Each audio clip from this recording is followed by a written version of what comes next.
আসসালামু আলাইকুম বন্ধুরা, ফাতেমার গল্পে আজকে আবার দেখো ফাতেমার ভাই এখানে অনেকগুলো বাজার করে নিয়ে এসেছে। এই যে ভাই কত বাজার করে নিয়ে আসলো। যাই দেখি বাজারগুলো উঠাই নিয়ে, আর মা কখন যে আসবে চাষিদের বাড়িতে, এই যে গেল এখন আসার নাম নেই। বাজারগুলো উঠাই রাখি। ফাতেমা, আজকে মূলা দিয়ে একটু মাছের ঝোল করিস তো, আর বরবটি ভাজি, খুব মজা করে খাবো। আর আমি গোসলে যাই, নামাজ পড়তে যাব, আজান দিয়ে দিয়েছে। ঠিক আছে ভাইয়া, আমি তো তাই কত বাজার করেছে দেখি, সবগুলো আমি উঠিয়ে রাখি। টমেটো দিয়ে মাছ দিয়ে রান্না করলেও হয়, ভাইয়া তো বলেছে মূলা দিয়ে রান্না করতে। আচ্ছা ঠিক আছে, মূলা দিয়েই রান্না করব। তাই বলে ফাতেমা সমস্ত কাজকর্ম একা হাতে সামলাতে লাগলো। এখনো তো ফাতেমার মা বাড়িতে আসলো না। তার কিছুক্ষণের মধ্যেই তো ফাতেমার মা বাড়িতে চলে আসে। বা এত বাজার করে নিয়ে এসেছে। হ্যাঁ মা, তোমার ছেলের কাণ্ড দেখো, কত বাজার করে নিয়ে এসেছে। যাক, ভালোই করেছে। দেখি আমি ঘরের দিকে যাই। মা, আমার ছেলে মেয়েকে দেখলে ওইদিকে? আরে না তো, আমি তো তুই আগে থেকে বলে তো ওদেরকে আমি ডেকে নিয়ে আসলাম। আচ্ছা ঠিক আছে, আমি ওদেরকে দেখে নিয়ে আসি। আচ্ছা মা, তুমি যাও। ছেলে মেয়ের কাণ্ড দেখে আর হয় না, কখন বেরিয়ে এসে বলেছি আজানের আগে চলে আসতে, এখনো আসলো না। দেখি। তাই বলে তো ফাতেমা এখানে ব্যাক করতে লাগলো আর ঘুরতে লাগলো। এরপরে তো ফাতেমাদের বাড়িতে ফাতেমার আছেদা খালা আসলো। ফাতেমা, মা ফাতেমা। হ্যাঁ খালা, কেমন আছো খালা? এই তো আল্লাহ রাখছে সোনা, ভালোই আছে আল্লাহ রহমতে। তা তুমি কেমন আছো সোনা? আলহামদুলিল্লাহ খালা, আল্লাহ রহমতে আমিও ভালো আছি। তা বসেন খালা। না শোনা, আমি তো বসবো না, তোমার মায়ের একটা কথা বলার জন্য আসছিলাম। তা কি কথা খালা? তোমার মারে কইও, আমি পাশের গ্রামে একটা মায়া দেখছি, গোবিন্দপুর গ্রামে। মায়াটা অনেক ভালো, তোমাদের সঙ্গে অনেক মানাবে। তোমার মায়েরে কইও আমার সঙ্গে যেন দেখা করে। মা এক্ষুনি চলে আসবে খালা, আপনি বসেন। আর কইও না খালা, আমার ছেলে মেয়েগুলা বাহিরে খেলতে গেছে, বললাম আজানের আগে চলে আসিস, আসলো না। মা ওদেরকে ডাকতে গেছে, নিশ্চয়ই পাচ্ছে না এই জন্য। আচ্ছা ঠিক আছে, সমস্যা নাই খালা, আমি আজকে যাই। তোমার মা কখন আসবে তার ঠিক নাই। না খালা, তুমি একটু বসো, আমার মা এক্ষুনি চলে আসবে। আচ্ছা ঠিক আছে মা, আমি একটু বসছি। আচ্ছা খালা, আমি একটু দেখে আসি, তুমি বসো। তাই বলে তো ফাতেমা তার মাকে ডাকতে গেল। আর এদিকে আছেদা দেখতে লাগলো, বা ফাতেমা কত সুন্দর ঘর বাড়িগুলো পরিপাটি করে রাখে। এই বাড়িতে একটা ফাতেমার মতন লক্ষ্মী বউ আসলে তবে গে শান্তি। আসসালামু আলাইকুম আপা। ওয়ালাইকুম আসসালাম আপা। তা কেমন আছেন? আলহামদুলিল্লাহ ভালো আছি। এই তো আসলাম। ফাতেমা কইলো আপনার নাকি? হ্যাঁ, আমি তো গোবিন্দপুর গ্রামে একটা মায়া দেখছি, মায়াটা অনেক ভালো, তোমাকে সঙ্গে মানাইবো। আমি মায়াটারে অনেক লক্ষ্মী, ফাতেমার সাথে অনেক ভালো মানাইবো, ফাতেমাও ভালোভাবে ওর সঙ্গে মিশতে পারবে।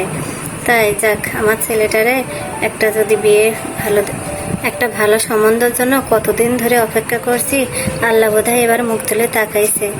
হ্যাঁ হ্যাঁ, আমি ভাবছি চলো আমরা দুইজন মিলে একদিন যাইয়া মায়াকে দেখে আসি। আমাদের পছন্দ হওয়ার পরে তখন ফাতেমা আর আব্দুল রহমান যে দেখে আসবে। ও, তা তো বটেই। ঠিকই, তাহলে আমরা কালকেই যাব। হ্যাঁ কালকে যাবো। তো বসেন বসেন, আমি একটু চা বানাইয়ে দিই। না না বোন, আমি এখন কিচ্ছু খাবো না, খাওয়া দাওয়া কইরাই আসছি, এখন আমি যাই। কালকে তুমি ঠিক মতন চলে আসো। ও আচ্ছা ঠিক আছে, তারপরে না খাওয়া যাবেন? না না, খেয়ে আসছি, এখন আর খাবো না। এই কথা বলে তো আছেদা খালা ওখান থেকে চলে যায়। তারপরে তো ফাতেমা তার ছেলে মেয়েকে নিয়ে চলে আসলো বাড়ির দিকে। দেখো মা, তুমি ওদেরকে কিভাবে পাবে? ওরা উত্তরের ওই হাজির বাগানের দিকে খেলতেছিল। দেখো দেখো, তুমি পাও ওদেরকে? আমি ধরে নিয়ে এসেছি। আচ্ছা তামিম, তোমার আজকে না নামাজে যাইতে হবে মামার সঙ্গে, আর তুমি গোসল না করে এখনো বসে রয়েছে। আমি আর যাবো মামার সঙ্গে নামাজে? আরে বাবা, তুমি না মেয়ে, তোমাকে না বাড়িতেই নামাজ পড়তে হবে, তুমি নানির সঙ্গে নামাজ পড়বো। হ্যাঁ, তুমি আমার সঙ্গে নামাজ পড়ো শোনা, আর তামিম যাবে মামার সঙ্গে। আমি মসজিদে নামাজ পড়তে যাব। মসজিদে মাইয়া মানুষ যাইতে হয় না সোনা, তুমি আমার সঙ্গে নামাজ পড়ো। আচ্ছা ঠিক আছে। কই আমার সোনার টুকটারা, নামাজ পড়তে যাবে না সোনা? এই দা মামু, তুমি কোথায় ছিলে? তোমাকে এতক্ষণ দেখতে পাচ্ছি না। আরে মামু, আমি তো এদিকেই ছিলাম। চলো চলো, আমরা দুজন এখন গোসল করে একসঙ্গে নামাজ পড়তে যাব। আমি তো তোমার জন্যই বসে রয়েছি। মামু, তুমি শুধু ওকে আদর করছো, আমাকে আদর করছো না। কে বলেছে আদর করি না? এই যে আমার সোনামাকে তো আমি সব সময় আদর করি। থাকো সোনামা, আমি আর তামিম যাই।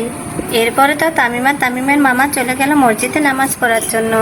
আর এখানে তো ফাতেমার মা সংসারের কাজে ব্যস্ত হয়ে গেল। ও নানু, কখন তুমি নামাজ পড়বে? চলো আমি তোমার সঙ্গে নামাজ পড়বো। হ্যাঁ সোনা, এক্ষুনি আমরা নামাজ পড়বো। মসজিদের নামাজ শেষ হলে আমরা নামাজে চলে যাব। চলো আমি আর তুমি মিলে এবার গোসল করে নিই। আমরা দুই নানি নাতিন মিলে গোসল করে নেব। আর আজকে রাত্রে তোমাদেরকে আমি সুন্দর একটা গল্প শোনাবো, আমার ছোট্ট কালের কাহিনী। ঠিক আছে? ঠিক আছে নানি, তুমি আমাকে ভালো ভালো গল্প শোনাবে।